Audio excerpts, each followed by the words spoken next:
Got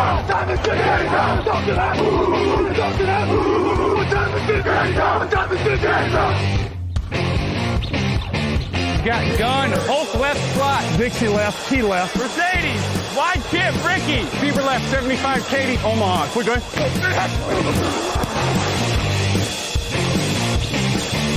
Last play of the game. Who's gonna win it? Luck rolling out to the right. Dumps it up to Donnie Avery. Yeah! Goal line! Touchdown! Touchdown! Touchdown! Touchdown! Hello, bonjour et bienvenue à tous dans l'épisode numéro 391 du podcast Jean Actu. Alors Mathé, très heureux de vous retrouver pour le 15e débrief de la saison NFL 2020. À mes côtés, cette semaine, il n'y a pas Grégory Richard, il n'y a pas Raphaël Masmejour, il n'y a pas Raoul Villeroy. Mais qui donc est avec moi? C'est une surprise. C'est un nouveau dans l'émission du mardi, mais vous le connaissez si vous avez déjà écouté les émissions Draft, c'est Victor Roulier. Bonjour Victor. Bonjour à tous. Merci à toi d'être avec nous. Comment ça va ? Merci de l'invitation. Je suis très heureux d'être promu du Practice Squad cette semaine. C'est ça. Je l'avais pas dit publiquement, mais c'est un peu l'émission Draft, c'est un peu notre vivier où on va développer nos prospects. Vous êtes littéralement notre NCAA en fait. C'est beau. C'est ça. Très joli pull c'est un pull de Noël ou c'est un pull tout court ? Exactement, c'est un pull moche. Ouais, il y a du motif. Je me disais, il y a beaucoup de motifs. Exactement. C'est parce qu'il y a la Zoom de l'entreprise cet après-midi et du coup, pull moche. Ouais. Ah, c'est genre obligatoire ou c'est pour ouais, faire c'est une blague obligatoire, oui. Ah, d'accord. Bon, c'est pour l'esprit d'équipe, monsieur. Ah, non, mais genre vraiment, vous avez défini que pour l'esprit d'équipe, vous mettez des pulls... Oui. Ok, très bien. On ne dira pas dans quelle boîte tu travailles pour préserver l'identité de tes patrons et les préserver des poursuites.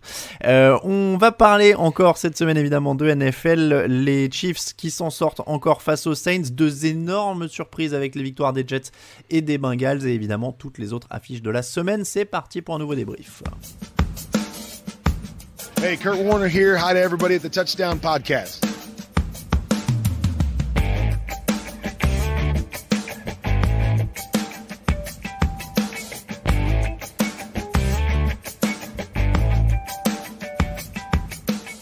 Je trouvais qu'avant de parler de Patrick Mahomes, il était de bon ton de rappeler que Kurt Warner était toujours le plus grand, évidemment, jusqu'à preuve du contraire. Les Saints 29, Chiefs 32. Une nouvelle victoire de la voix de Canard, puisque c'est Patrick Mahomes qui l'emporte encore une fois. Est-ce que les Chiefs s'en sortent bien ou est-ce que les Chiefs sont trop forts ? Il y a toujours deux écoles. Victor, ça tombe bien, on va avoir une nouvelle voix dans cette émission, puisqu'on a l'école dans le podcast en général, Grégory, qui dit il y a quand même des choses à surveiller. Et il y a l'école, Raphaël et moi-même, qui sommes plutôt très très confiants pour Kansas City. Tu es dans quelle école après ce genre de match assez typique de Kansas City cette année ? Je suis un peu au milieu des deux, c'est-à-dire que je fais quand même partie des gens qui pensent que Kansas City est trop fort. C'est incroyable ce qu'ils montrent, c'est-à-dire que dans ce match-là, tout ne va pas bien. Patrick Mahomes fait pas le match de sa vie. Il est sous pression dans 39,5% des actions. Le jeu de course n'est pas extraordinaire. Les receveurs sont pas flamboyants. Et à la fin, ils ont mis 32 points aux Saints. Donc, il y a un moment, tu te dis, mais c'est pas possible. C'est pas possible. C'est-à-dire qu'un mauvais match, c'est 32 points. Et ça, c'est vrai que c'est assez terrible. Mais c'est ça. Mais après, tu dis jeu au sol pas exceptionnel. Il y a quasiment 180 yards quand même contre une bonne défense au sol. Non, je suis d'accord. Mais ce qui m'a un peu étonné, même si c'est quelque chose qu'on sait, mais ça se voit de plus en plus, c'est que la ligne offensive de Kansas, quand elle passe à côté, notamment en défense de passe, elle passe vraiment à côté. Et alors ça, c'est le genre de choses dont il va falloir faire attention pour les playoffs. Parce qu'une ligne offensive qui passe à côté, ça peut te coûter un match. Et là où j'ai trouvé, par contre, un peu différent Kansas City par rapport à l'année dernière, c'est que l'année dernière, c'était une équipe à réaction. On est mené, on réagit, on va marcher sur un match.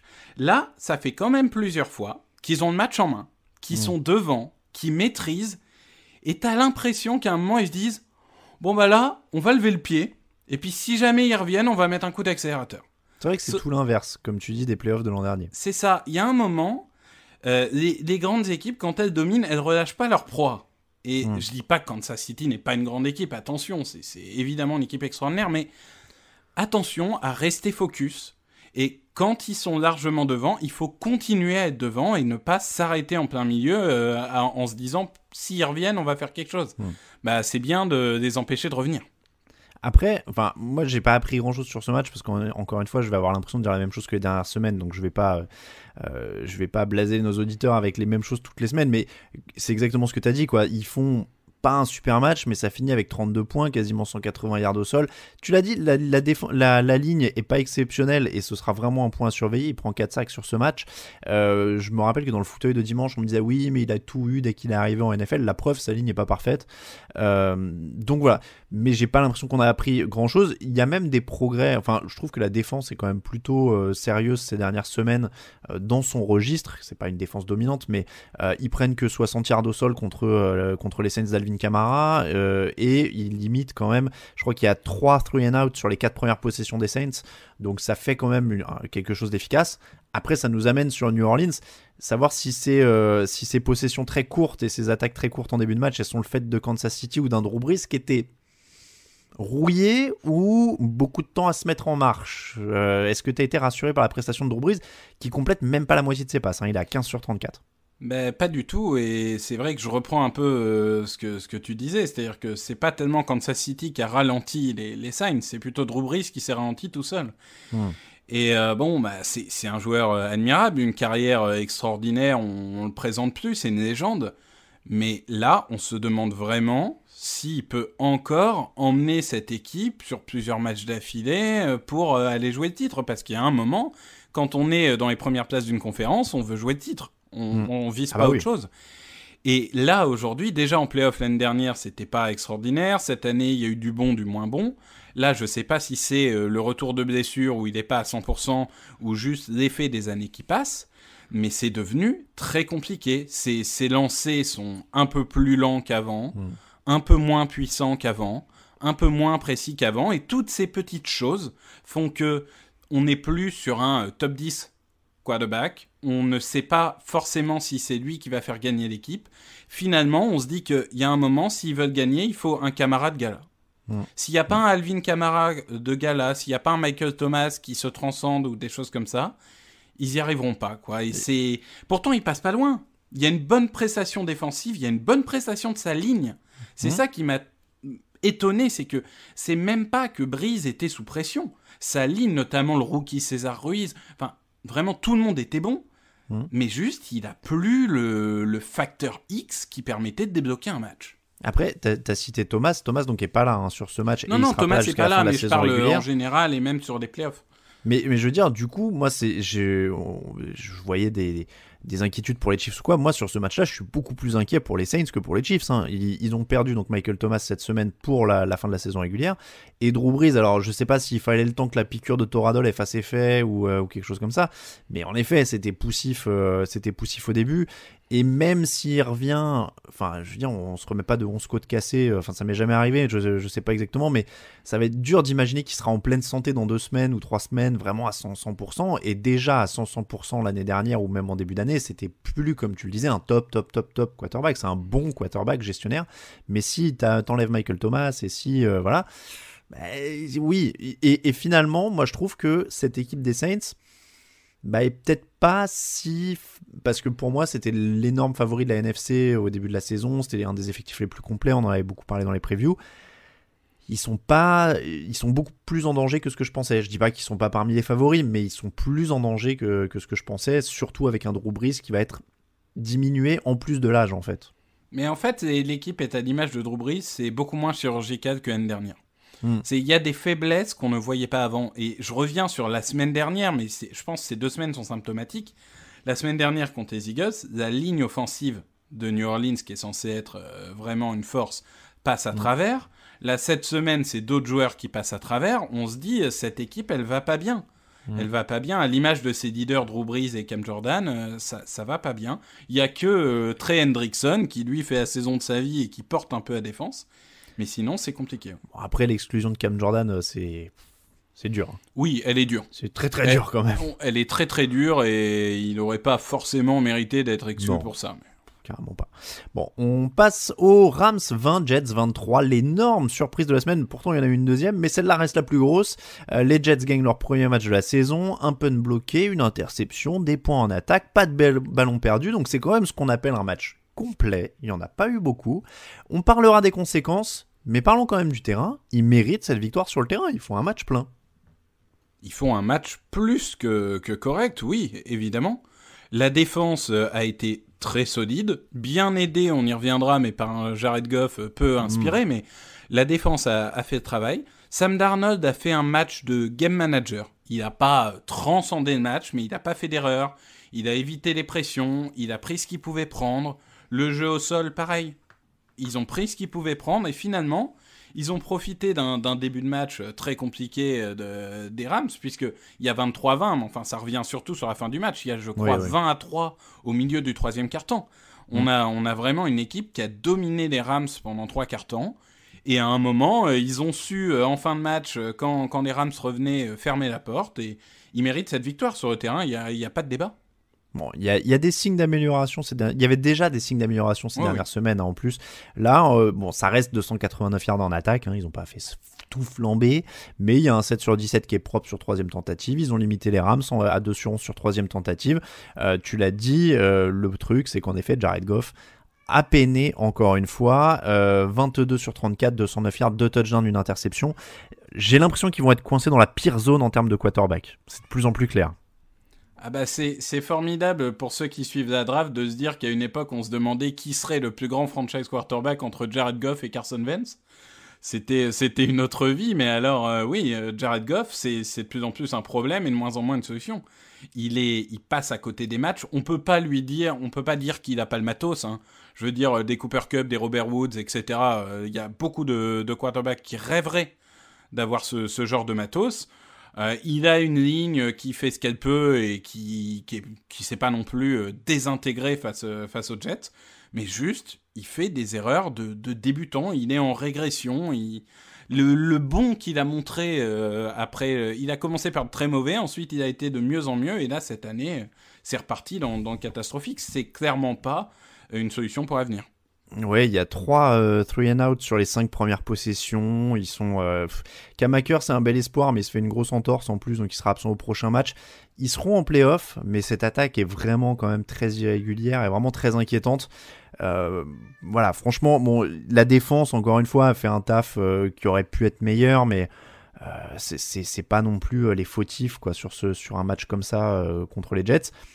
Voilà, encore une fois, les Rams vont être en play-off. Et ils vivront, ils mourront par les performances de Jared Goff.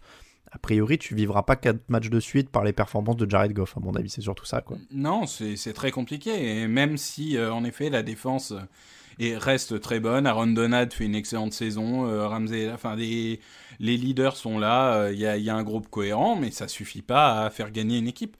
Et vraiment, c'est typiquement le type d'équipe où il y a du matos de partout, mais il manque ce lien qui permet à toute équipe de marcher ensemble. C'est le poste le plus important, le poste de quarterback, et il n'y est pas. Alors, pour les Jets, parlons un petit peu du sujet sensible quand même, puisque c'est donc une victoire qui leur coûte probablement le premier choix de la draft. Tu fais partie de la team draft, donc comme ça au moins on a quelqu'un qui est calé sur le sujet. Donc, a priori, tu perds Trevor Lawrence, tu auras Justin Fields à la place. Est-ce que c'est un drame ?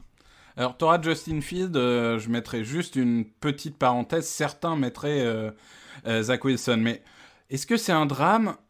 C'est toujours très compliqué parce que, je veux dire, finalement, on peut refaire les drafts des époques d'avant, mais on a des Wilson qui finissent au 3e tour. On a Patrick Mahomes qui était censé être beaucoup moins bon que Deshaun Watson et Mitch Trubisky. Bon, finalement, on voit bien que la draft n'est pas une science exacte, mais théoriquement, oui. Tu perds beaucoup parce qu'il y a une galaxie d'écart entre un Trevor Lawrence qui a un talent générationnel, quelque chose qu'on n'a pas vu depuis Andrew Luck ou ce genre de joueur, et Justin Fields qui est un excellent joueur, mais qui n'est pas encore dans la catégorie d'un Trevor Lawrence. Et la semaine dernière, les affrontements de fin de saison, de finale de conférence, nous l'ont montré encore une fois.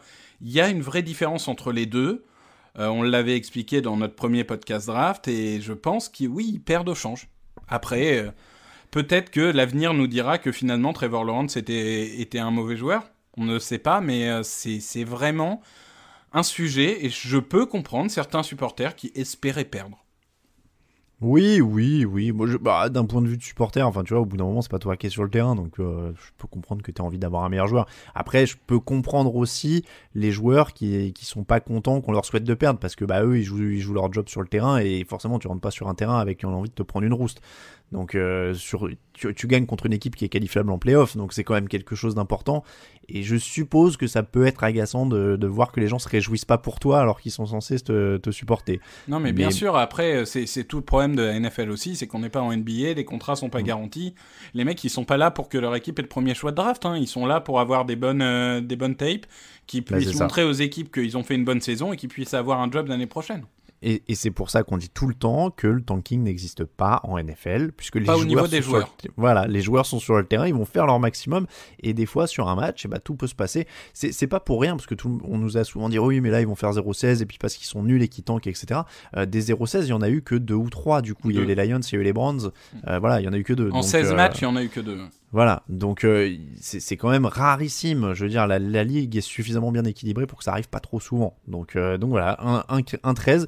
Et donc, a priori, et encore une fois, en plus, là, c'est l'ambiance un peu morose du côté de certains supporters des Jets. Mais dans les faits, les Jaguars, peut-être sur un miracle, peuvent en gratter un d'ici la fin de la saison. Ils affrontent les Bears. Trubisky est capable de tout. En plus, non mais voilà. Trubisky est capable de tout.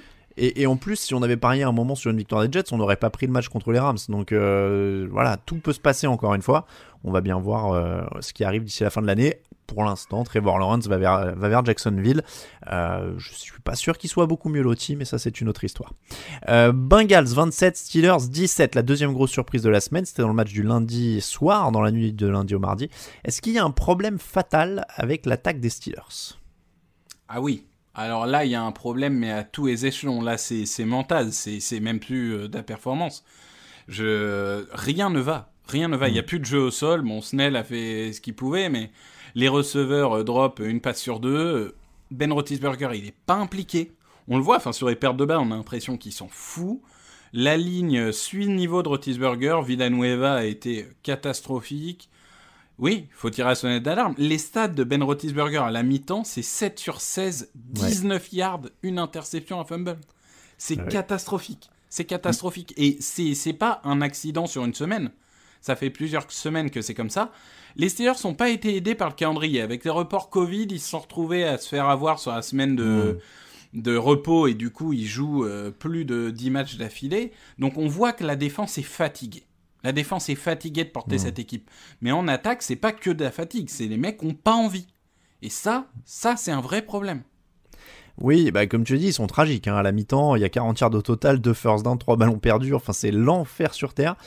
Ils perdent contre une équipe de Cincinnati qui a 89 yards à la passe, quoi. Donc, ça te situe l'ampleur du désastre.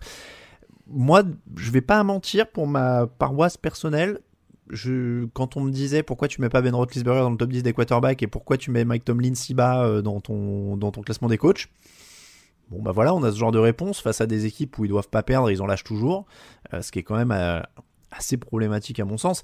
Et comme tu le dis, cette attaque en play-off, alors je sais que c'est la défense qui gagne des titres, mais au bout d'un moment il faut quand même marquer quelques points. Je pense pas que ce soit leur niveau réel, ils valent mieux que ça et ils ont ces soirées où ils passent complètement au travers, mais le problème c'est que là ils commencent à se multiplier et tu l'as dit, Roethlisberger il rajeunit pas, il a les genoux qui sont, alors officiellement Mike Tomlin a dit c'est pas de blessure, bon il n'y a pas de problème, mais bon on va savoir après derrière ce qui se passe réellement. On sait bien que cacher des blessures ce serait pas nouveau pour des quarterbacks, surtout des vétérans en NFL. Il y a un truc en effet, et ce jeu au sol et cette ligne sont hyper problématiques, je crois encore plus que le quarterback, il n'y a aucune assise, donc quand tu vas arriver unidimensionnel comme ça en play-off, ça va être très très compliqué, même si Benny Snell est pas immonde, hein, il est quasiment à 5 yards par course sur ce match. Non, je t'ai dit, il a fait le maximum, il s'est donné, lui on peut pas lui reprocher. Voilà. Et comme tu le dis, la défense elle commence à accuser le coup à la fois de la fatigue de porter l'équipe et des blessures qui se sont accumulées. Donc oui, c'est une équipe qui, on a parlé plusieurs fois dans l'émission de dire c'est pas tant de commencer d'être super fort en septembre qui compte, et le mieux c'est de piquer en décembre, même si t'es wildcard, mais si t'es en pleine bourre en décembre, cool, c'est parfait. Et là eux ils font exactement l'inverse, quoi. Ils sont en train d'arriver, ils sont en train de se savonner la planche pile poil au pire moment. Donc c'est vraiment compliqué de ce côté-là. Après, il faut quand même rendre à Cincinnati ce qui leur appartient. Ils ont fait un match en défense, ce qu'ils n'ont pas beaucoup fait cette année. Non, mais ils ont moins de yards que les Steelers. Si je dis pas de bêtises, c'est 244 contre 230. Mais ils prennent, encore une fois, ils ont pris ce qu'ils ont à prendre. Tu l'as dit, pas beaucoup de yards à la passe. Ils provoquent le fumble de Juju Smith-Schuster. Ils réussissent une interception. Ils capitalisent sur les turnovers. Ils prennent des points quand ils peuvent en prendre. Et ils ont été plutôt efficaces en zone rouge. Donc non, ça a été un match d'une équipe pas forcément talentueuse, mais d'une équipe valeureuse, une équipe qui avait envie.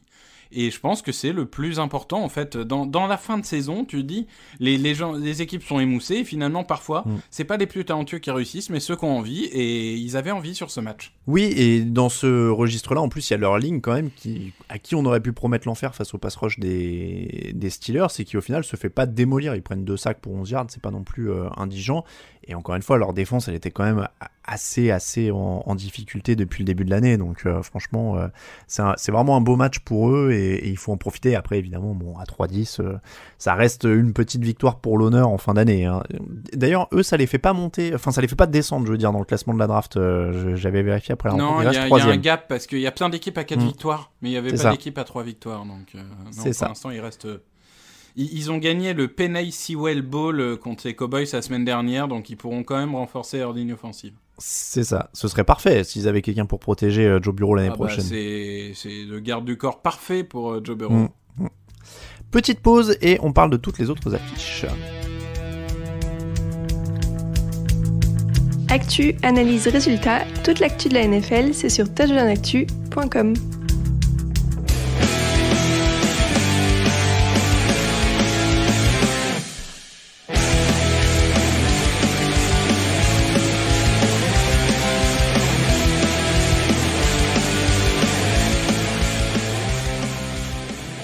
Les autres matchs de la semaine avec l'écrémage qui continue vers les playoffs en NFL. On va commencer avec la conférence AFC. Les Dolphins 22, Patriots 12. Pour la première fois depuis 2008, les Patriots ne seront pas en playoffs. Pour la première fois depuis 2000, ils ne termineront pas avec un bilan positif. Le mieux qu'ils puissent faire, donc, ce sera 8 victoires, 8 défaites. C'est quand même tout sauf une surprise. Victor, ils prennent 250 yards au sol. Ils n'ont plus vraiment d'attaque aérienne. Malgré ça, ils mènent d'ailleurs 9-7 au début du dernier quart. 2 touchdowns de Tua Tagovailoa au sol pour tuer le match. Mais dans les faits, ces Patriots n'ont vraiment plus de quoi répondre en attaque. Oui, je pense que déjà, le début de saison, avec tous les opt-out, on avait compris que ce serait une saison compliquée. Finalement, la réussite reposait beaucoup sur Cam Newton. Malheureusement, de plus en plus, on a la réponse. Cam Newton n'est pas le joueur qui va faire remonter cette franchise. C'était vraiment un match... La défense a tenu, tu l'as dit. Il y a 9-7 dans le troisième quart-temps. Enfin, la défense tient. Mais alors, l'attaque, c'est compliqué. Alors, Cam Newton, vraiment là... Il a atteint un niveau... On a rarement vu Cam Newton aussi bas. Alors, est-ce que, finalement, toutes ces blessures qu'il a eues auront eu raison de son niveau ? Est-ce que c'est la vieillesse ? Est-ce que c'est un système qui ne correspond pas forcément ? J'ai pas forcément toutes les réponses, mais le fait est qu'on le voit sur le terrain, il ne fait pas avancer cette attaque. Il n'arrive plus au sol et il n'arrive pas dans les airs. C'est dur quand tu dis la vieillesse, il a 31 ans. Le mec, oui, il a mais 12 il a 31 ans avec combien de blessures ? Non, mais oui, non, mais bien sûr. Non, mais je vois ce que tu veux dire.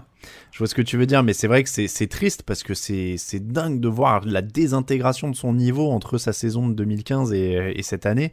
Bien sûr. C'est terrifiant, c'est pas le même joueur. Hein. Donc moi, je faisais partie de ceux qui pensaient qu'il pouvait se renouveler cette année. Clairement, je me suis trompé. C'est vraiment, voilà, encore une fois, les Patriots entrent dans une intersaison où ils cherchent un quarterback. Je pense que c'est assez simple, il n'y a rien de garanti. Est-ce qu'ils vont tester Stidham ou pas sur la fin de l'année ? Voilà, maintenant, c'est les enjeux. Derrière, ils ont toujours un très bon coach. Ils vont peut-être finir, même s'ils finissent d'ailleurs à 6-10 ou à 7-9. Hein. Je veux dire, vu l'effectif, c'est quand même loin d'être indigent. Hein. Ça reste très très honorable. Donc, s'ils se débrouillent d'une manière ou d'une autre pour trouver un quarterback et des receveurs, ce serait bien. Parce que il est quand même pas très très aidé, hein, Newton. Il a pas grand-chose, non, ça voilà. C'est sûr. Mais voilà, 2 sur 9 sur 3e tentative, un match encore anémique, il marque pas de touchdown, hein, il y a les 12 points, c'est que des field goals. Donc ouais, c'est très très compliqué. Du côté de Miami, la défense, ça reste costaud, on l'a dit, donc il limite très très bien des Patriots qui étaient déjà pas très très forts, mais J'ai l'impression qu'ils sont un peu... On parlait de Goff dépendance pour les Rams.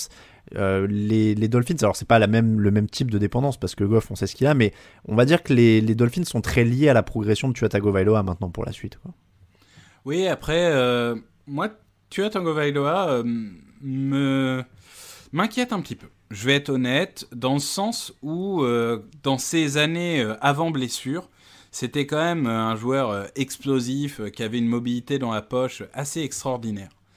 Moi, je suis désolé, mais depuis sa dernière saison à Bama et là, sa saison aux Dolphins, je trouve qu'il manque quelque chose. Il n'a pas retrouvé toute son explosivité. Et du coup, c'est un joueur talentueux, hein, il n'y a aucun doute là-dessus.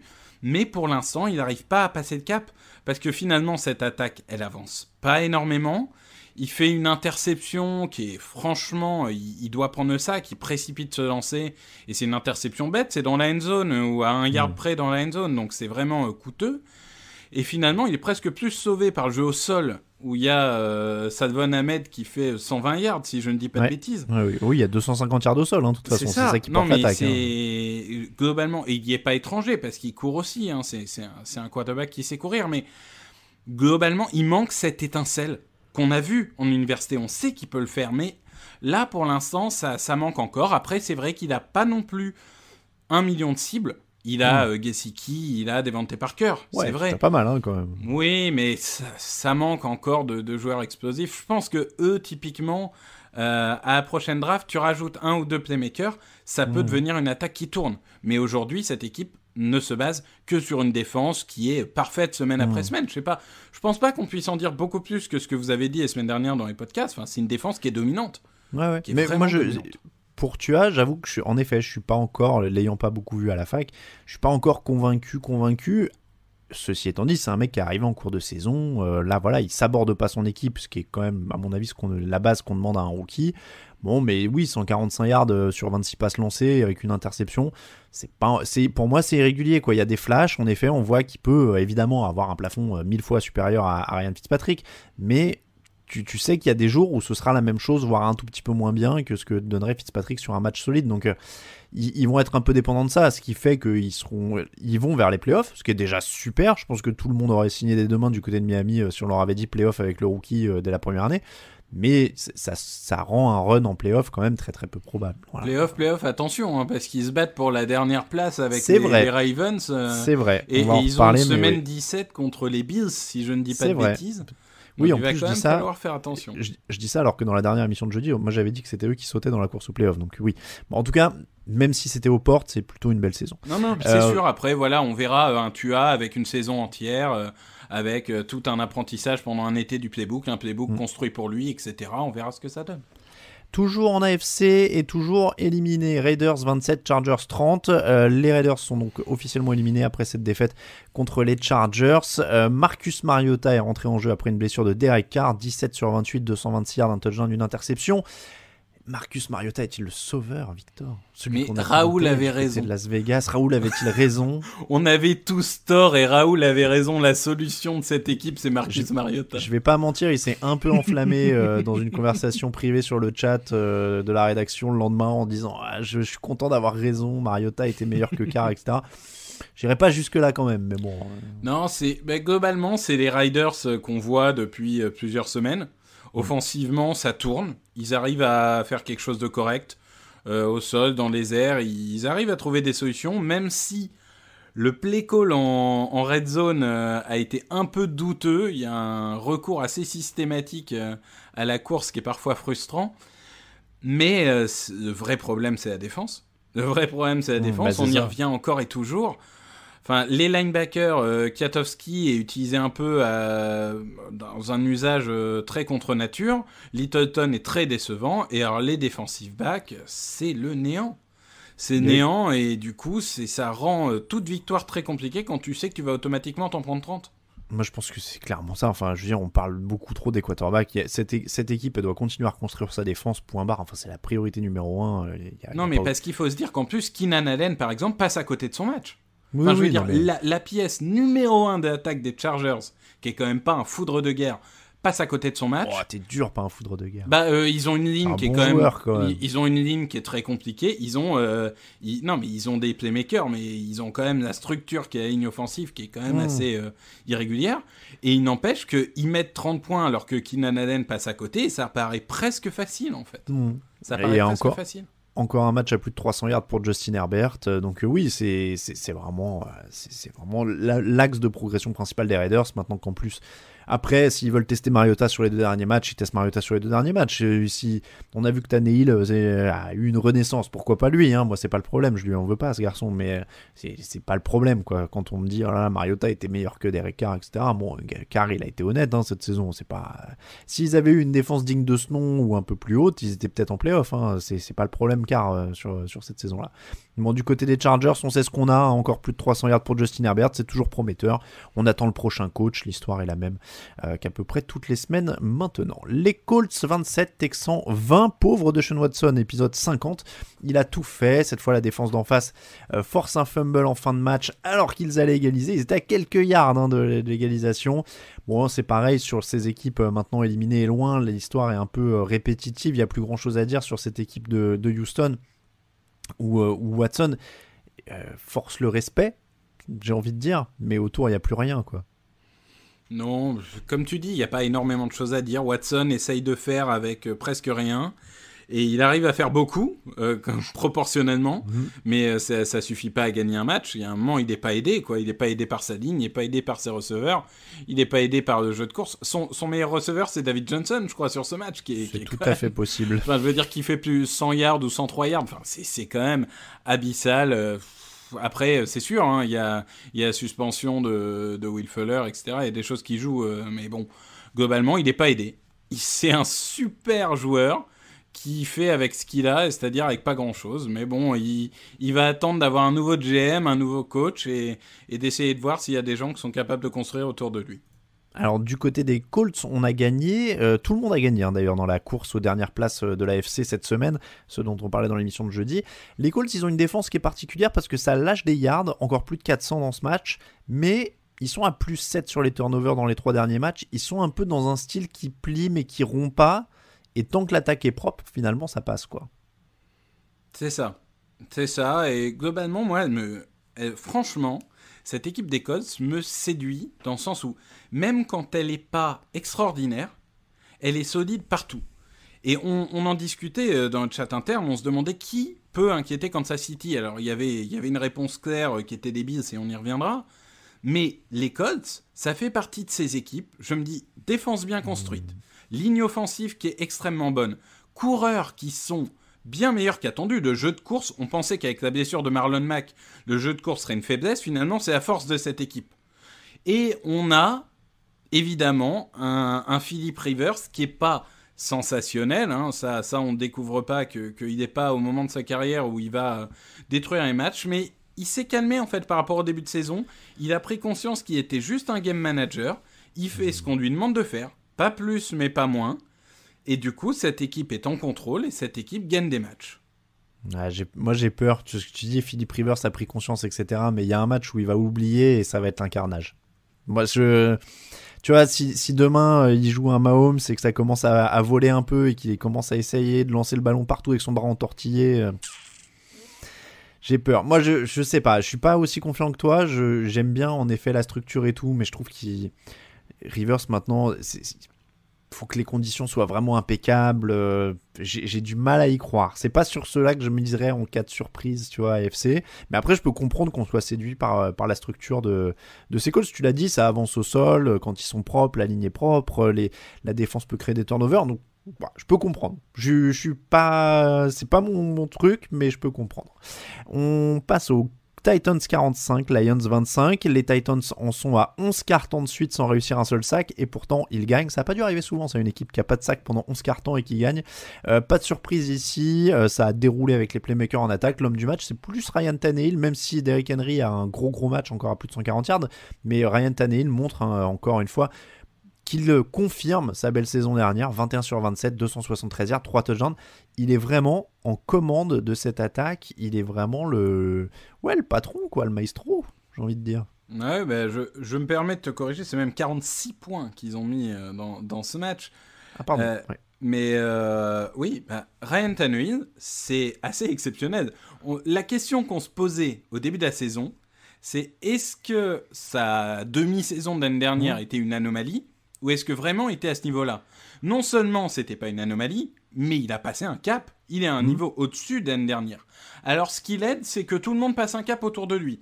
Bon, Derrick Henry était déjà Derrick Henry, ça, j'y reviendrai dans notre dernière catégorie d'émission, mais A.J. Brown est un receveur extraordinaire, Corey Davis fait sa saison, Jonnu Smith fait sa saison, vraiment tout clique dans cette attaque. Et alors si on m'avait dit que l'attaque des Titans serait peut-être l'attaque la plus sympa à avoir joué de la saison, si on m'avait dit ça avant la saison, j'aurais peut-être pas cru. Franchement, cette équipe est fun. Par contre, en effet, si elle est inarrêtable en attaque, elle est aussi incapable d'arrêter qui que ce soit en défense. Et ça, c'est un vrai problème. Il n'y a pas de pass rush. Tu l'as dit, pas de sac depuis 11 quarts-temps. Et c'est pas qu'une stat, c'est vraiment une réalité sur le terrain. Les joueurs en face ont pas de pression. Et Matt Stafford, qui était diminué, qui était vraiment... on sentait qu'il n'était pas à 100% dans ce match-là. Mais il arrive quand même à faire avancer son équipe et à marquer 26 points. Alors certes, il y a un peu de garbage time et tout, mais... Non mais je pense qu'ils l'ont fait jouer pour ça. Je pense qu'ils l'ont fait jouer pour ça. Ils ont dit non Matt, t'as mal au côte, tu vas pas jouer et tout. Ils ont fait ah non mais c'est les Titans, ça va, tu seras pas touché. C'est une défense qui rassure pas. Et quand on dit en playoff les défenses gagnent les titres, bah là est-ce que tu peux gagner le titre avec cette défense-là ? J'en suis pas sûr. Ah bah clairement là ouais ils vont se faire. Enfin si tu joues un Patrick Mahomes, tu vas Patrick faire Mahomes, quoi, tu vas avoir des problèmes. Ouais. Donc bon, après on est jamais à l'abri d'un coup de chaud, mais clairement eux il va falloir que la défense trouve un moyen ou un autre de monter en température parce que sinon ça va être un carnage quoi. Quand tu vas arriver sur des Colts ou même des Colts si tu laisses le temps à Philip Rivers. Il y a eu un match d'ailleurs où ça leur a fait mal, les Chiefs, enfin. Il y a quand même pas mal d'attaques explosives qui peuvent faire très très mal, donc ça risque d'être même les Bills. Si tu laisses les Bills te faire ça, ils vont se faire ouvrir. Ça va être vraiment compliqué. Giants 6, Browns 20. On reste dans on n'a pas dit de mots d'ailleurs sur les Lions, mais bon c'est le combat de Matt Stafford, c'est un peu le Deshaun Watson du Nord quoi. Qu'est-ce que tu veux qu'ils jouent les Lions ? C'est pas que c'est tellement que ça manque de talent, mais ça manque de liant. Il y a des joueurs qui jouent des matchs parfois, une équipe qui joue pas ensemble souvent, et c'est difficile de gagner des matchs dans ces conditions. Matthew Stafford fait ce qu'il peut, il n'est pas forcément aidé ni par ses receveurs ni par ses coureurs. La défense va pas exister dans ce match-là, donc encore une saison à oublier. Ça fait 20 ans qu'ils ont des saisons à oublier, qu'est-ce que je te dise.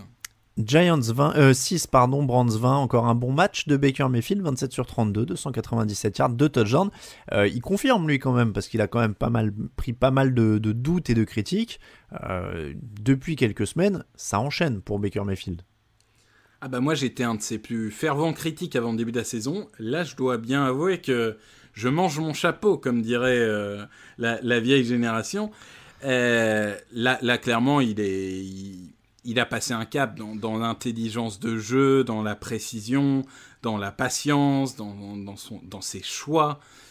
C'est vraiment très bon. C'est-à-dire que dans ce match-là, les stats lui rendent pas hommage. Enfin, ses stats personnelles sont très bonnes, mais les 20 points marqués lui rendent pas hommage, parce que déjà, ils ont une très bonne défense en face, et pour une fois, on n'a pas eu un jeu au sol aussi dominant qu'on peut l'avoir chez Cleveland, même si bon, c'était pas un mauvais match globalement, mais les Browns ont changé, à l'image de Mayfield.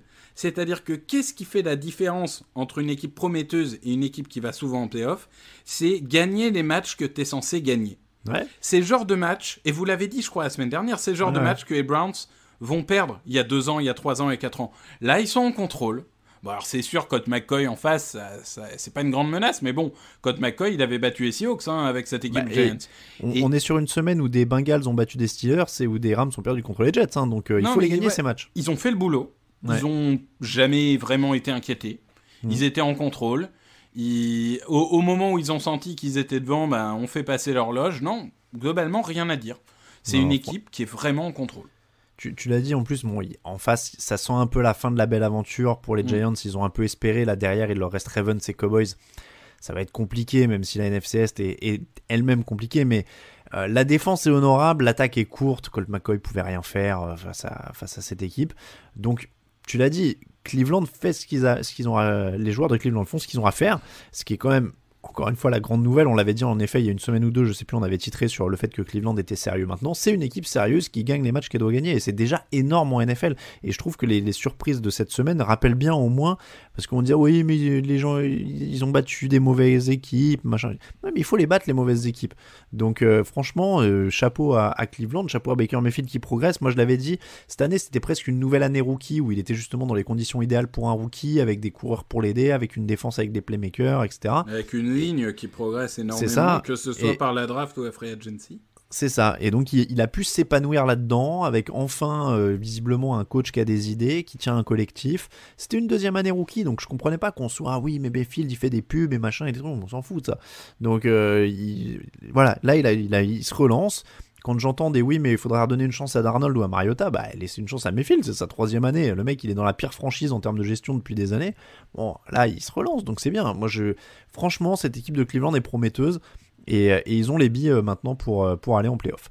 Ravens 40, Jaguars 14. Les Ravens qui restent sur les talons donc des Colts, des Titans, des Browns et des Dolphins dans la course au playoff. Pas le temps de niaiser comme on dit de l'autre côté de l'Atlantique pour les Ravens.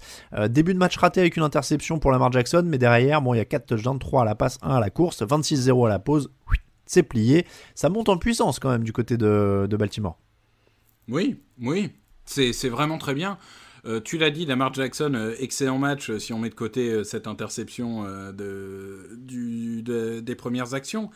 On a un J.K. Dobbins qui est vraiment en train de prendre une place de plus en plus importante dans le jeu de course. En défense, le pass rush a été plutôt bon. Yannick Ngakoue forcément avait envie de se montrer, puisque c'était son ancienne équipe, il fait 2 sacs.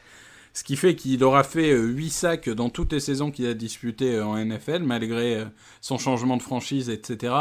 Matt Judon fait aussi un safety. Clairement, c'est une équipe qui est beaucoup plus cohérente. La ligne offensive va mieux qu'en début de saison. Donc forcément, une ligne offensive qui va mieux, ça permet un meilleur jeu de course, ça permet un meilleur jeu de passe, c'est automatique. Et de l'autre côté, la ligne défensive va mieux. Et je pense qu'il y a un moment, quand les lignes fonctionnent en football américain, même si la ligue a changé et que c'est une ligue de playmaker, les lignes, ça reste la base. Et si ça marche, en général, tu as plus de chances de gagner un match. Voilà, il n'y a pas eu vraiment de débat, ils ont fait le travail, et de l'autre côté, c'était quand même très très faible. Là c'était grosse formalité et ça monte en puissance en vue pas des playoffs parce qu'ils y sont toujours pas officiellement, il va falloir que ça trébuche un peu devant, mais en tout cas ils font leur part du boulot, ils ont un calendrier plutôt simple, ils sont en train de prendre ça comme rampe de lancement. Maintenant il va falloir pour eux qu'il y ait une équipe qui fasse une erreur devant, ce qui pourrait quand même arriver, mais je me demande s'il n'y en a pas qui se joue. J'ai un trou. Bon, bref, on refera ça. Il y a le Bills Dolphins qui est en fait l'espoir, je pense, des Ravens. Oui, c'était ça. Si je dis pas de bêtises, parce que du coup, si les Dolphins perdent et que eux gagnent leurs 2 derniers matchs, c'est ça. Ça devrait passer. J'ai pas tous les tiebreakers en tête. Mais... Non, mais on en avait parlé dans l'émission de jeudi, je vous irai faire. Et les Jaguars, eux, continuent évidemment avec un effectif très très appauvri de s'approcher du premier choix de la draft. Youpi, puisqu'ils récupèrent officiellement le premier choix de la draft au moment où on se parle. On rappelle à nos auditeurs, c'est vrai que la question a été beaucoup posée. Les Jaguars ont le premier choix de la draft plutôt que les Jets, même s'ils ont le même bilan, parce que le calendrier des Jaguars était plus faible selon le calcul de la NFL. Et c'est la seule procédure en fait qui départage les équipes dans la draft. Il n'y a pas les histoires de bilan, de conférences, de division, etc. C'est vraiment la force de calendrier. Juste un mot vraiment rapidement sur les Jaguars, on fera plus dans les preview draft, mais je le disais tout à l'heure, tu crois que Trevor Lawrence il est mieux à Jacksonville ou à New York? Parce que tout le monde disait oui, il pourrait refuser New York, machin. Franchement, je dis tout le monde, c'est des rumeurs, c'est même pas des rumeurs, c'est des suppositions sans fondement. Là, je suppose qu'il n'y a pas de raison non plus qu'ils disent non, mais tu vois, dans les faits, ils seraient pas beaucoup mieux lotis aux Jaguars, ils sont pas beaucoup mieux gérés quoi depuis 10 piges. Non, alors le problème c'est qu'ils ont un propriétaire qui joue un jeu parfois dangereux où on se demande parfois s'il n'a pas vocation à déménager à Londres. Ouais. Mais mis à part ça, je dirais que ils ont plus de GM et ils auront vraisemblablement plus de coach à la fin d'année. Donc j'ai envie de dire que ça dépend de qui est recruté. Parce que là, tu pars sur une base un peu vide. Et pour le coup, on peut reprocher des choses aux Jaguars, mais en général, ils ont toujours été patients. Que ça soit avec les coachs ou les GM, parfois trop, mais au moins ils sont patients. Donc si ça recrute un GM et un coach cohérent, pourquoi pas ? Pourquoi mais pas tu vois, ce que je veux dire, réussir, c'est que c'est le même problème qu'avec New York, en fait. On sait pas quel coach il y aura, de toute façon. Non, c'est ça. Et puis après, bon... Alors, j'ai envie de dire, il y a un autre problème, mais je suis désolé de ramener l'argent au milieu de ça, mais au niveau marché, etc., en plus, Jacksonville, c'est moins sexy que New York. Donc, forcément, tu fais gagner un titre aux Jets, t'es une légende. Ah oui, oui, demandons à John Hamas. Mais voilà. Donc, ça, à ce niveau-là, clairement aussi. Bon. Ouais. Broncos 19, Bills 48, c'était le show Buffalo, c'était samedi soir, 359 yards à la passe pour Josh Allen, 182 yards au sol, une bonne défense. Ça ressemble quand même au nouvel épouvantail de la AFC derrière Kansas City. Là, on a des Bills qui sont en pleine bourre en ce moment et qui sont la sensation, la petite Cendrillon là, des playoffs que tout le monde va supporter, non ? MVP. Ouais, peut-être pas jusque-là quand même. Non, j'exagère un petit peu. Non, moi, j'ai une affection particulière pour cette équipe. Moi, je trouve que c'est une équipe qui s'est construite de façon cohérente depuis 2-3 ans. Ah, c'est un modèle. Il y avait une défense qui portait l'équipe depuis 2 ans, qui a fait plutôt un mauvais début de saison. Bon, il y avait des absences. Milano était absent, Edmonds a été absent, etc. La défense retrouve son niveau d'année dernière. Et l'attaque ne faiblit pas, c'est-à-dire que l'attaque, par contre, c'est une progression incroyable. Josh Allen, je suis désolé, mais j'ai couvert le match pour Touchdown Actu, donc je regardais en direct. Franchement, j'ai trouvé que Josh Allen, parfois, il était même pas à son maximum. T'avais l'impression qu'il trottinait un peu, qu'il faisait pas, il se disait bon, c'est gagné, je fais pas le maximum. Tu regardes à la fin du match, il a fait aucune erreur et 4 touchdowns, quoi. 2 au sol et 2 à la passe. Tu te dis vraiment, cette attaque va mieux. Le jeu au sol a été très bon. Bon, il est gonflé par une course de Singletary de 51 yards sur la dernière minute, mais globalement, il y a plus de 150 yards, je pense, au sol. Donc, pour une fois, il a été aidé sur ce point-là. Et à un moment, il va falloir qu'on parle de Stephen Diggs. Par contre, c'est chaque semaine, c'est incroyable. C'est incroyable. Moi, je suis désolé, j'étais pas fan du joueur à Minnesota, et là, faut avouer que c'est bluffant ce qu'il nous fait chaque semaine. Il y a un moment, c'est bluffant. 11 réceptions, 147 yards, pas de touchdown, mais déjà beaucoup de production. Donc Buffalo, on l'a compris, qui est vraiment une des équipes en forme du moment. Les Broncos, eux, filent vers l'intersaison avec Drew Lock qui perd un fumble dans ce match. Pas une situation facile, leur défense paye un peu sur ce match aussi, tout ce qu'elle a galéré pendant la saison, les blessures, la fatigue.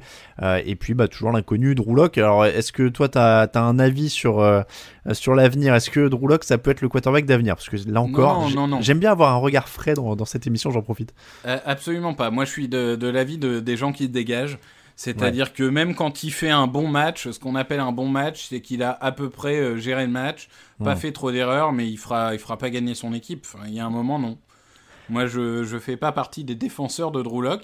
Et d'ailleurs, ça sert un peu de leçon à nous tous, et on y reviendra sur un autre joueur du côté de Philadelphie, mais ça rappelle que c'est pas parce qu'un quarterback fait 3 ou 4 excellents matchs en fin de saison qu'il aura forcément une excellente carrière, parce que j'ai entendu beaucoup dans l'intersaison que les Broncos avaient le quarterback du futur.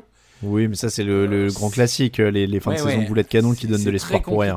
Non, c'est une équipe, il y a des forces, Garrett Bowles qui est excellent en left tackle, une défense en effet qui a des individualités qui sont bonnes. Il va falloir renforcer l'arrière, mais globalement, il y a quelque chose à faire, mais pour faire quelque chose, il va falloir un lanceur. Packers 24, Panthers 16, pas un beau match mais une victoire. Les Packers commencent par 3 touchdowns et ils lèvent complètement le pied derrière. Ça suffit face à des Panthers qui sont courts et qui ont encore un échec alors qu'ils tentaient d'aller chercher un drive de l'égalisation. C'est un vrai problème pour eux, les matchs serrés. Je crois qu'ils sont à 0,8 quand c'est sur moins d'une possession. J'ai dit dans le fauteuil que ça viendrait avec l'expérience. Est-ce que au bout de 8 quand même tu peux pas te dire que le coach et le quarterback peut-être ont un truc à voir là-dedans? Le coach peut-être, je pense surtout en effet le manque d'un quarterback décisif et de manque de playmaker. Je pense que le retour, par exemple si on se projette l'année prochaine, un nouveau quarterback, un Christian McCaffrey de retour Et ils ont le matos au niveau des receveurs. Hein. Ils ont Moore, ils ont Anderson, donc ça peut le faire. Mais aujourd'hui, je pense que Bridgewater, c'est pareil. C'est pas un mauvais joueur, pas du tout. Mais on voit sa limite semaine après semaine. On voit sa limite. Et il y a un moment, ça fait partie des équipes qui seront favorites pour prendre un lanceur dans les 10 premiers choix de la draft dans quelques mois. Il lui avait pas donné un contrat un peu sympa quand même à Bridgewater ? Ils lui ont donné un contrat un peu sympa, mais il y a encore un peu de cap. Enfin, il y a même beaucoup de cap l'année prochaine. Par contre, il y a un opt-out et je crois qu'il coûte plus rien à 2022. D'accord. Ils se prennent pas du tout de dette, donc tu peux toujours faire le fameux 2021, une demi-saison de Bridgewater, et puis en milieu de saison, tu lances ton rookie. Ça peut être imaginable. Les Packers, on l'a dit, avaient commencé fort. Derrière, ils sont vraiment en roue libre sur la fin du match. Bon, il n'y a pas grand-chose à tirer de cette rencontre pour Green Bay, qui a vraiment fait son boulot, qui continue et qui est maintenant d'ailleurs en tête de la NFC. Hein. Donc après, Carolina n'avait pas de quoi vraiment exploiter les failles éventuelles de Green Bay, notamment la défense au sol ou ce genre de choses-là. Donc le test, il attendra pour Green Bay. Là. Ouais, moi ça m'inquiète pas trop. Aaron Rodgers, globalement, il a toujours eu ces 1 ou 2 matchs dans une saison où il n'a pas envie. Ouais. Où il s'est pas levé du bon pied, il n'a vraiment pas envie. Donc il joue 5 minutes, il mène 21-0, il dit maintenant je vais dormir. Vous me laissez tranquille et j'ai plus envie de jouer. C'était un samedi aussi. Non, mais ça ressemblait un peu à ça. Non, ça me fait pas peur. Non. Ça me fait pas peur. Je pense qu'en effet, c'est une équipe. C'est pas pour rien qu'ils sont premiers de conférence. C'est une équipe solide. C'est certainement l'équipe la plus complète de cette conférence avec la Nouvelle-Orléans. Donc il y a un moment, oui, il faut voir s'ils ont appris de la défaite en finale de conférence l'année prochaine. C'est ça. Mais ce serait loin d'être une surprise de les voir représenter la conférence au Super Bowl. Ouais. C'est ça. Moi, je suis d'accord avec toi. C'est probablement la meilleure équipe de la ligue, mais j'ai tellement peur de ce jour 100, tu vois, en play-off, comme l'an dernier, que j'arrive pas à me dire je les mets favoris pour aller au Super Bowl, quoi. Donc, mais sur le papier, oui, ils ont tout le matos, ils ont un Rodgers en état de grâce. Donc clairement ça peut le faire. Falcons 27, Buccaneers 31, Atlanta menait 17-0 à la mi-temps, Atlanta a perdu. C'est hallucinant, mais c'est comme ça, j'ai envie de dire, c'est la vie quand on supporte les Falcons. On va plutôt se concentrer sur les Buccaneers d'abord. C'est quelle équipe des Bucs, la vraie ? C'est celle de la première mi-temps qui fout rien ou c'est celle de la deuxième mi-temps qui roule dans tous les secteurs ? C'est les deux. Ouais. C'est un mélange des deux. Ils ont été en dessous en première mi-temps et au-dessus en deuxième. Bien aidés par une défense d'Atlanta qui est restée au vestiaire. Non, c'est une équipe qui a... Forcément, c'est une équipe qui a tellement de playmakers. Entre Mike Evans, Antonio Brown, Gibson... c'est une équipe qui peut exploser n'importe quelle défense. Sauf que ce qui manque, c'est justement cette régularité au plus haut niveau. Et c'est vrai que la première mi-temps était... vraiment catastrophique, même pénible à regarder. Et puis, finalement, 7 points, 14 points, et puis la machine est lancée.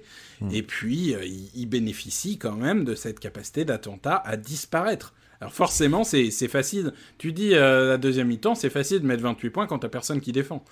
Et ça montre toujours plus que les Falcons ont un vrai problème au niveau des cornerbacks. Quand on voit des Antonio Brown, ils s'amusent, les mecs. Bon, après, ça reste un super joueur, mais ils se sont amusés vraiment toute la deuxième mi-temps. C'était des plots, les defensive backs des Falcons. Et ça, c'est un vrai problème. Dans la NFL d'aujourd'hui, tu ne peux pas te permettre d'avoir des cornerbacks aussi faibles. Non mais de toute façon, les Falcons ont des grands receveurs. Là, on a encore un Calvin Ridley qui claque un match à 163 yards. Ils ont un bon quarterback quand il est dedans. Ils n'ont pas de défense et ils font ça tous les ans. Donc il va falloir espérer qu'ils trouvent une solution pendant l'intersaison. Mais c'est la même équipe, quoi. Depuis 3 ans, les effondrements psychologiques, les problèmes de défense, il n'y a rien qui change. Donc ça se paye cash. Et quand comme tu le disais, quand t'as un Brady et une armée de receveurs de qualité en face, Brady finit à 390 yards alors qu'il a joué une mi-temps, quoi. Donc c'est un peu le problème. Après, cette équipe des Buccaneers, elle est vraiment vraiment intrigante dans l'optique des playoffs parce que ce que tu disais, quoi, c'est un peu la loterie d'un moment à l'autre. C'est un peu les deux équipes, on sait pas laquelle on va avoir. Peut-être que sur des matchs de playoffs, ils pourraient éclater leur premier adversaire et prendre un bouillon sur le second. Ou voilà, ça va être assez particulier. Il leur reste 2 semaines pour essayer de trouver un peu cette régularité, mais J'ai peur que ce soit un peu tard pour la trouver. Peut-être qu'il faudra une deuxième année de l'ère Brady pour que ça soit un peu plus. Mais je sais même pas si le schéma de jeu lui permet d'avoir cette régularité aussi. C'est un peu ça. C'est-à-dire que c'est une attaque très verticale. Ouais. Et je sais pas si Brady a jamais eu non plus le bras le plus puissant de la ligue. Non. Et en plus, il a un âge qui fait que même s'il est très bon, voilà, ça reste parfois compliqué. Et je suis pas sûr que ça soit un schéma de jeu qui lui convienne particulièrement. Donc j'ai toujours des réserves là-dessus. Par contre, le fait est que il est bien protégé. Et ça, c'est important. C'est que Tristan Wirfs continue d'impressionner. Je veux dire, si les lignes offensives étaient considérées, on parlerait de lui en joueur offensif de l'année, mais on sait que c'est pas comme ça que ça marche. Même de l'autre côté, parfois les gens tombent sur Donovan Smith, mais globalement c'est bon. Il est bien protégé, et ça, l'avantage, c'est qu'un joueur a de l'expérience de Brady, s'il a le temps de disséquer des défenses, il peut faire quelque chose. On a vu à maintes reprises depuis 20 ans que Brady, quand il a du temps, il peut disséquer une défense. Donc, voir comment il s'adapte au plan de jeu. Mais en effet, moi, je suis un peu comme toi. Je les vois peut-être passer un tour, 2 tours. J'ai du mal à me dire que toutes les semaines, ils vont être suffisamment cohérents pour aller jusqu'au bout. C'est ça. Cardinals 33, Eagles 26. Jalen Hurts a perdu, mais Jalen Hurts a convaincu.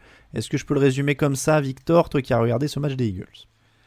Bah écoute, ce duel des quarterbacks de Oklahoma, je pense que Jalen Hurts, globalement, impressionne un peu tout le monde. C'est-à-dire que c'est un joueur très brut.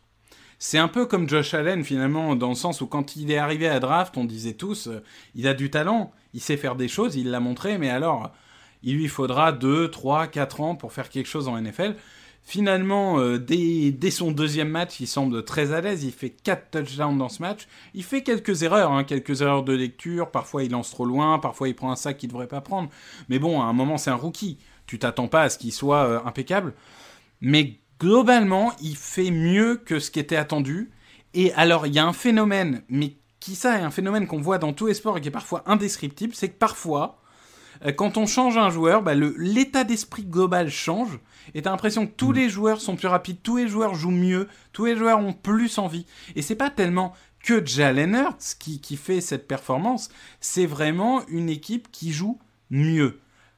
Mais après, ça reste une équipe vieillissante qui n'a pas forcément les talents individuels qu'ont les Cardinals. Et l'absence de Darius Slay n'a pas aidé, puisque quand tu perds ton cornerback numéro 1, ça aide pas. Ils ont fini par s'incliner face à une équipe qui était supérieure, il n'y a pas tellement de débat.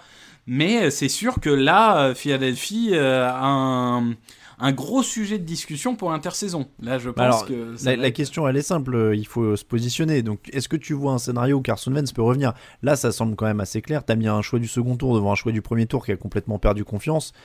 Bon, a priori, tu l'as dit, l'effectif il est vieillissant. Tu as un mec qui a un projet sur 3-4 ans. Tu reconstruis autour de lui, non? C'est enterré, non? C'est entériné, je veux dire. Je sais pas, parce qu'on a quand même vu que Carson Wentz avait un plafond qui était très haut en 2017. Alors, est-ce qu'en 2017, c'était peut-être pas finalement au-dessus de son niveau, mais même son niveau 2018-2019 restait le niveau d'un quarterback sur lequel tu peux construire. Après, c'est vrai que là, voilà, en effet, tu le dis, il y a cette tentation de dire la fin de cycle, et du coup, on crée un nouveau cycle, et pour créer un nouveau cycle, on démarre avec un jeune lanceur, Jalen Hurts. Dans ce cas-là, la deuxième question, c'est qui serait capable de prendre Carson Wentz, parce qu'ils peuvent pas le couper. Au niveau de la dead money, en 2021, c'est inenvisageable.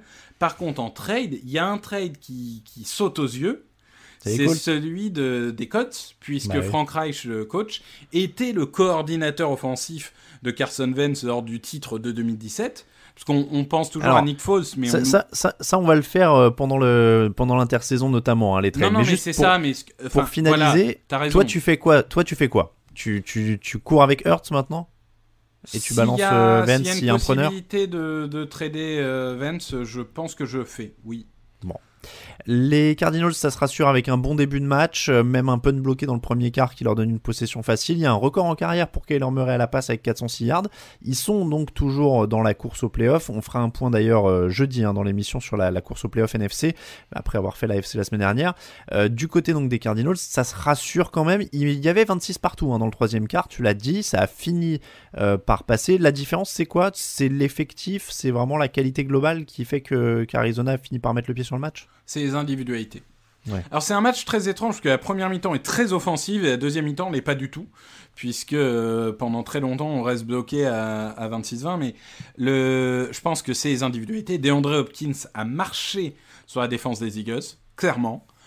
Murray fait un excellent match, il fait 400 yards, il fait quelque chose comme 4 touchdowns, enfin, je veux dire, il fait quelques erreurs évidemment, mais enfin ça reste vraiment spectaculaire. Larry Fitzgerald, de toute façon ça fait 20 ans que les Eagles c'est son terrain de jeu. Globalement, il y avait juste des joueurs qui étaient trop forts individuellement. Ça n'a pas été une performance dominante en termes d'équipe, mais c'est vraiment ce genre de match où ton meilleur joueur te fait gagner le match. T'es à un moment, t'es en difficulté, t'y arrives plus, tu passes la balle à Hopkins et lui il va gagner 50 yards tout seul et il va te relancer ton momentum tout seul.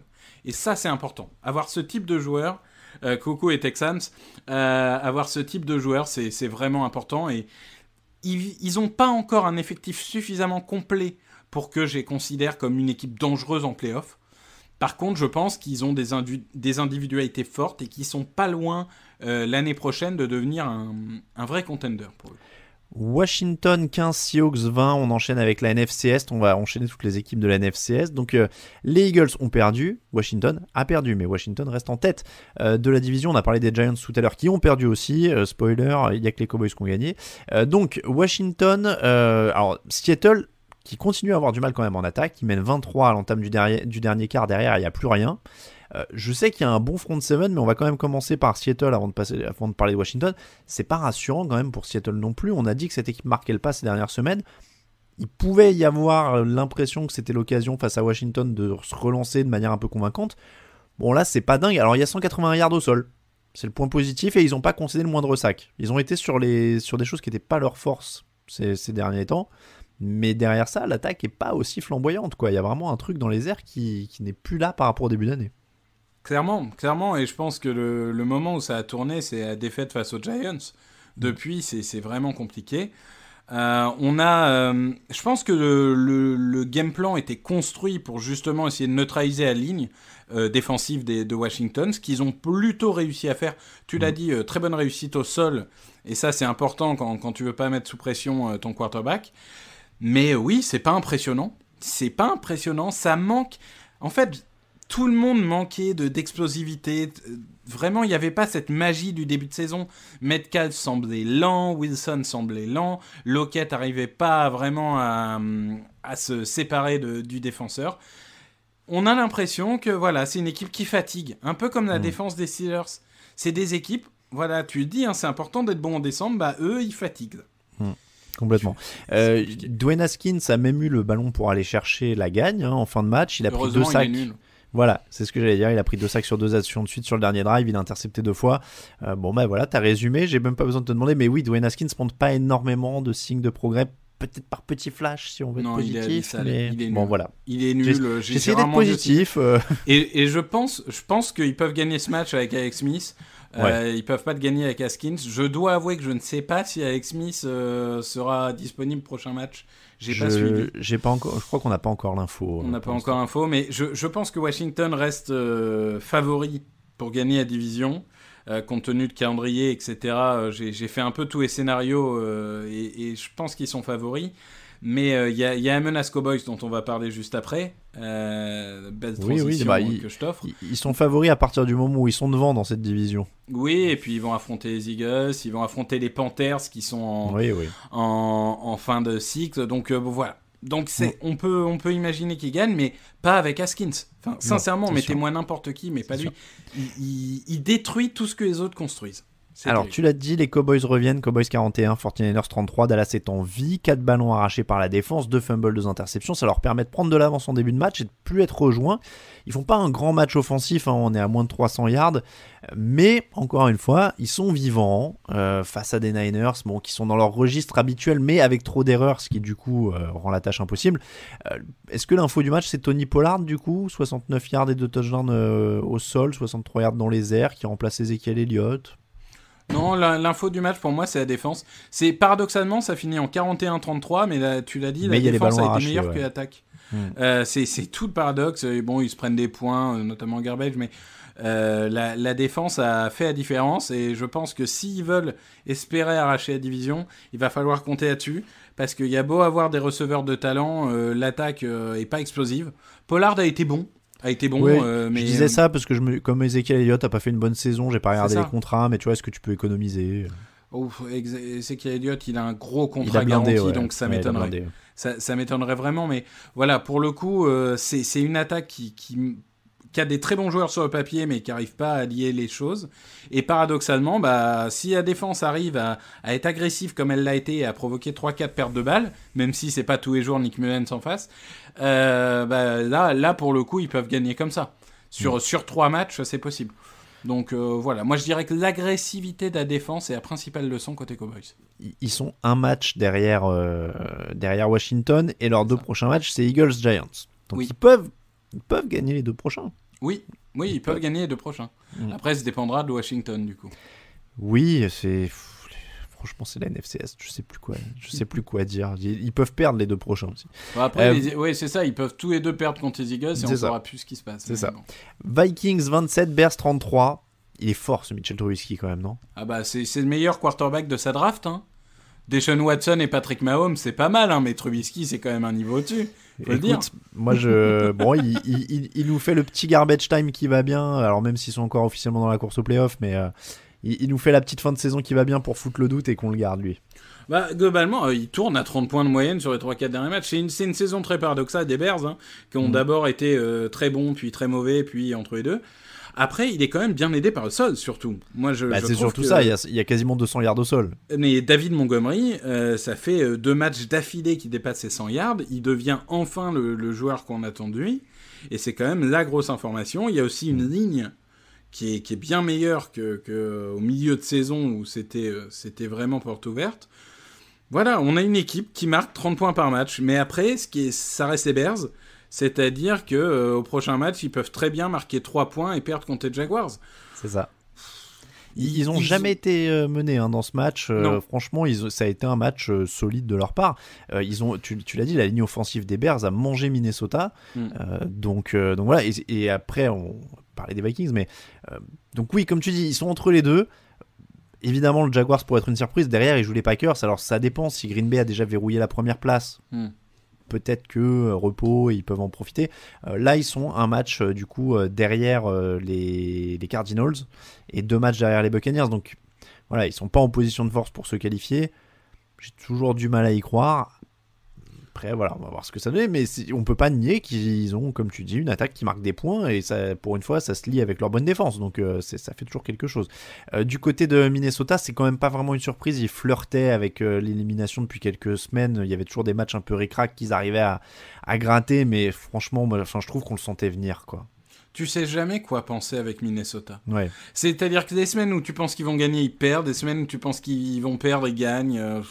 Cette équipe est absolument, je sais pas, incontrôlable. Ils ont des forces, hein, c'est sûr. Ils ont Dalvin Cook, c'est une force. Ils ont Justin Jefferson qui continue sa saison rookie offensif de l'année. Pro bowler. Ouais, mais il manque trop de choses. La défense est pas au niveau attendu. La ligne est toujours très moyenne et c'est traditionnel à Minnesota. Le Kirk Cousins réussit un match sur 2. Voilà. On passe au top et au flop, seulement si je retrouve le jingle que je ne trouve plus dans ma liste. Il est là!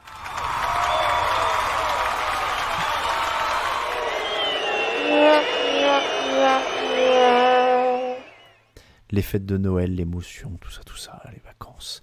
Les tops de la semaine, Alors je vieillis, je mélange tous les prénoms, j'allais t'appeler à la suite Raphaël et Raoul, mais voilà. Victor, ton top?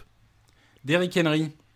Yes. Parce que je fais partie, comme toi, des gens suffisamment vieux pour avoir connu une époque où les running backs pouvaient gagner le MVP quasiment tous les ans dans cette ligue. Les Sean Alexander, les Priest Holmes, les Marshall Faulk, etc. Franchement, je comprends très bien les gens qui disent c'est un duel Mahomes-Rodgers, si tu veux, ou certains rajoutent Josh Allen, mais je demande pas à ce que Derrick Henry soit automatiquement MVP, mais je demande à ce qu'il soit quand même dans la conversation. Parce qu'à un moment, on peut pas ignorer un coureur aussi dominant.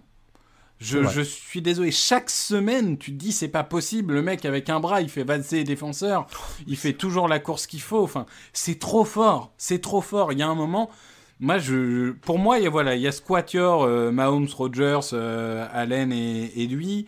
Vous pouvez mettre dans l'ordre que vous voulez et vous aurez sûrement plein d'arguments pour. Mais je demande juste à ce qu'il soit dans la conversation. Et à un moment, même si le poste n'est plus aussi sexy qu'il a pu l'être il y a 15 ans, c'est impossible d'ignorer ce qu'il fait chaque semaine, quoi. C'est un beau plaidoyer. Je vais avoir un coureur aussi, écoute, pour le top, tu vois, comme quoi on dit qu'on donne pas assez d'amour au coureur. Frank Gore qui boucle le match quand même pour la victoire des Jets, il mérite parce que bon, c'est quand même un joueur immense qui a fait une carrière immense. Alors bon, peut-être pas toujours les bons choix de carrière s'il voulait vraiment gagner, mais bon, voilà, il boucle le match, il boucle la victoire des Jets, ça fait plaisir. Il était quand même aux abois il y a quelques semaines à dire j'aimerais bien éviter de partir sur un 0-16 si possible. Il partira pas sur un 0-16 s'il part cette année, donc c'est quand même vraiment plutôt une bonne nouvelle pour lui.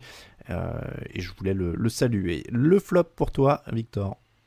Bien, le flop, c'est Ben Roethlisberger. Parce que, pour deux raisons. La première, c'est qu'il a été nul et qu'il s'en foutait. Et la deuxième raison, c'est qu'il m'a fait perdre 2 demi-finales de fantasy. À 1 point et à 4 points près, parce que monsieur n'est pas capable de faire plus que 6,80 points. Donc voilà. Vous entendez la complainte de celui qui a le cul bordé de nouilles en fantasy d'habitude et qui supporte pas la défaite. J'ai perdu mon titre TDA. Voilà. Pour 1 point, je suis chafouin. L'an dernier, il a massacré tout le monde et là, il est pas content parce qu'il a perdu en finale, quoi. Non, mais franchement. Et alors, moi, je vais te dire, j'ai une technique imparable pour éviter ce genre de déception. Je ne me qualifie pas pour les playoffs. Exactement. J'ai remarqué ça, ouais. Exactement. Mon flop, moi, c'est les effectifs du Pro Bowl. C'est juste parce qu'en fait, je voulais caler la news quelque part dans l'émission. Je me suis dit, on n'a pas fait de section news. Du coup, je vais parler des effectifs du Pro Bowl dans les flops. C'est un flop parce qu'il y a sûrement plein de gars qui ont été oubliés et qui le méritaient. Mais c'était juste pour dire que les effectifs du Pro Bowl sont sortis, que vous pouvez les retrouver sur le site. Et d'une certaine manière, tout le monde s'encarre parce que il n'y a pas de match cette année. Donc, ça va se jouer sur Madden. On sait à peine comment. On sait à peine quand. Et encore une fois, on s'en fiche pas mal déjà d'habitude quand il se joue. Là, il se joue pas. Ça sert vraiment juste à ce que les joueurs qui avaient une prime Pro Bowler dans leur contrat aient la prime, quoi. Moi, je pense que c'est vraiment à peu près le seul usage du truc.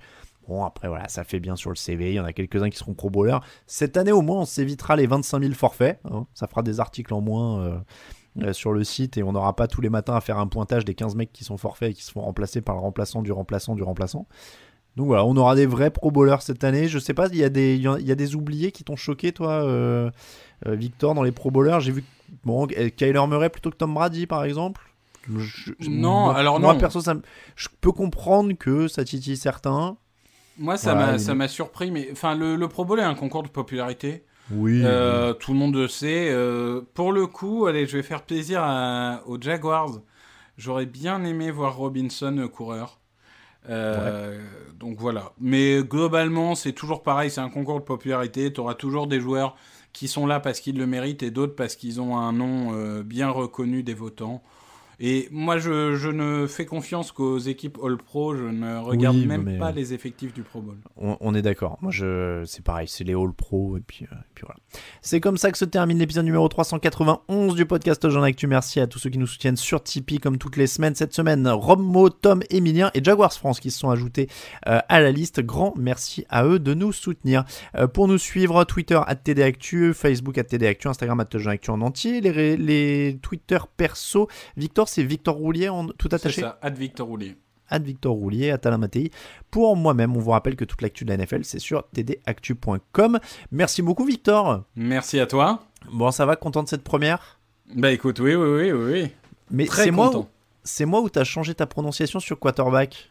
J'ai essayé de faire un effort, mais parce oui, que je me fais chambrer toutes les semaines sur le fait que je dise quarterback, mais écoutez, même après 10 ans à travailler en anglais, il y a des choses qui sont inscrites dans la mémoire. J'ai eu un doute. Quand t'as dit quarterback, je me suis dit, tiens, il disait avec un R quand on faisait la draft. Et Kansas City Chiefs. Ne cherche pas pourquoi, ça restera toujours dans ma mémoire, c'est comme ça. Mais oui, on a tous et il faut vivre avec ça. Bon, merci encore à toi, Victor. Et puis, pour les auditeurs, on l'a dit, si vous voulez parler avec Victor, il répond dans les commentaires, notamment sur l'émission Draft. J'ai vu sur YouTube aussi que tu mettais des commentaires souvent. Et puis, donc, sur Twitter, n'hésitez pas à aller le trouver. Et puis, on se reverra probablement dans cette émission. On agrandit l'équipe au fur et à mesure. En tout cas, merci à toi pour cette première dans le débrief. On se quitte en musique. Très bonne semaine à tous, on se retrouve jeudi, on parlera preview, course au playoff de la NFC, la draft samedi et le fauteuil dimanche. Ciao ciao. Les meilleures analyses, fromage et jeux de mots, tout sur le foutu est en TDAQ. Le mardi, le jeudi, tel gâteau risotto, les meilleures recettes en TDAQ. Fameux pour JJ Watt, Bismuth pour Marshall Lynch, Rocas Global Beckham, Tom Brady quarterback, calé sur le fauteuil, option Madame Irma, à la fin on compte les points et on finit en requin.